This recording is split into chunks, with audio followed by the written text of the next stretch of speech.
دیانتداری کا انعام۔ ایک چھوٹے سے گاؤں میں ایک غریب لڑکا رہتا تھا جس کا نام احمد تھا۔ احمد بہت محنتی اور دیانتدار تھا۔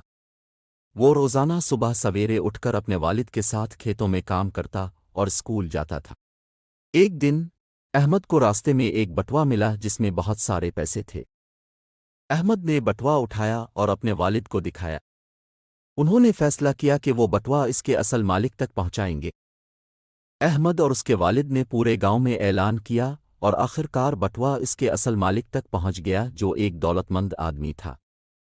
اس آدمی نے احمد کی دیانتداری سے بہت متاثر ہے کر اسے انعام کے طور پر کچھ پیسے دیے۔ احمد نے وہ پیسے اپنی تعلیم پر خرچ کیے اور بڑا ہے کر ایک کامیاب آدمی بن گیا۔ سبق: دیانتداری ہمیشہ بہترین پالیسی ہوتی ہے۔